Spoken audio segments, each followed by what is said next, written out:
My name is Mary Catherine Nagel. I am the playwright of Manahatta, and I'm a citizen of Cherokee Nation and also a partner at Pipestem Law, a law firm dedicated to the restoration and preservation of tribal sovereignty and jurisdiction. This play is about many things. It follows the story of Jane Snake, who is a young Lenape woman from the Delaware Nation in Anadarko, Oklahoma. She has gone off to school and gotten a degree. She's a mathematician, but decides to go work on Wall Street and gets hired at Lehman. And so she goes to Lehman, and of course Lehman is on Wall Street, which is the ancestral homeland of her people, the Lenape. And while she's interviewing for the job, her mother dies, somewhat unexpectedly. And so, I mean, her mother had been ill, but she certainly did not expect to go interview for this job and lose her mother. So she's going home for the funeral. At the same time, she's starting a new life on Manahatta Island, which in her language means Island of Many Hills, because that's what her great-great-great-grandparents called it when they lived there. And so here she is now going to work at this big deal, securities trading firm on Wall Street, and succeeding and climbing that ladder in her ancestral homeland at the same time that her family is struggling with the death of her mother and her father to pay the bills from her mother's medical expenses, and he ends up taking out a loan. And I don't want to give away the end of the play, but Lehman does go bankrupt, and so there's some loss at the end of the play, and I think it mirrors the loss in the past when the Dutch purchased the entire island of Manahatta for $24 and then started taxing the Lenape and killing them when they refused to pay the tax the Dutch government imposed, and basically forcibly removing them from their homes. And so that is a hopefully short and not so concise way of explaining the play.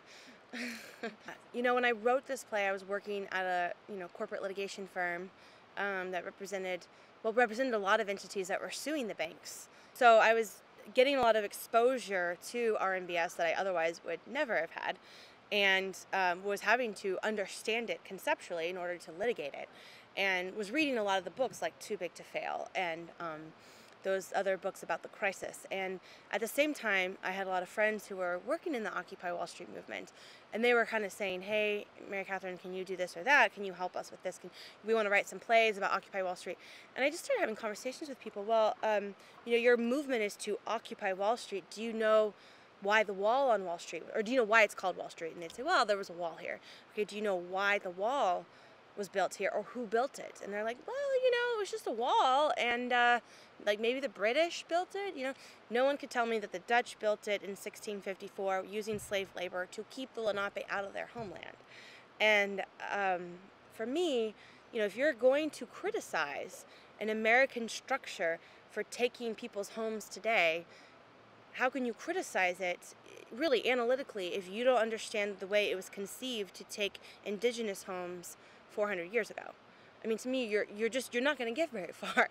So I was trying to encourage them to go talk to people who are Lenape and ask them, because I think we have a lot to learn from our indigenous brothers and sisters who are wherever we are. Right, there is a story about what happened on that piece of land, and most of those stories in the United States have been silenced and have not been shared.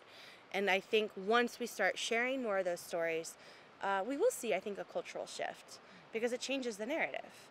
To be quite honest, just the quality and level of the art that's produced here is phenomenal. And, it's sort of like, I mean, it's like your dream to have a play at OSF. I mean, just to be honest, right? Like, it's a dream come true to be here, and everyone here is so talented, so high energy, so brilliant, so brings so much to the table. And OSF at this point has a really diverse staff, which I mean, I've been blown away by the conversations I've been able to have with various people from all sorts of different communities, backgrounds, racial identities, community ethnic identities, sovereign nation identity, right? Like, you name it, religious identities, all these different backgrounds. And I've had conversations about my play that I didn't know were possible in the American theater, which is also mind-blowing.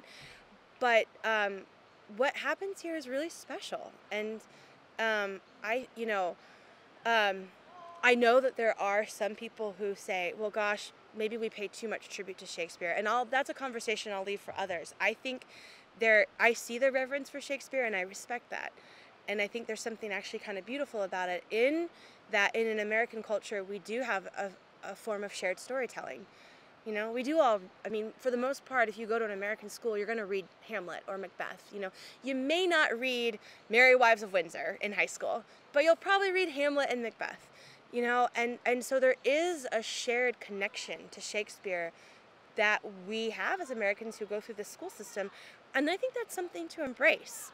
At the same time, I love what OSF is doing, is saying he's not the only playwright that deserves to be on this stage. And what does it mean to have Shakespeare next to contemporary plays that are epic and that are about political drama and are about some of the same human issues Shakespeare was exploring, and maybe even try some of the same forms he tries, but in a slightly different way. And to have those plays in conversation and not have it be about replacing, but have it actually being a conversation, which I think is so exciting. I mean, to me, when I was sitting at my desk and doing the work I was doing in the 2008 fallout and the crisis, suing all the banks that my law firm was suing, I kept thinking, this drama is so Shakespearean. You know, this drama is like, you got Dick Fuld and Jamie Dimon and Timothy Geithner and, you know, I mean, Hank Paulson. Like, I mean, for a while I was trying to put him in the play, and I was like, how do I get him in the play? Like, he needs to be in this play, you know?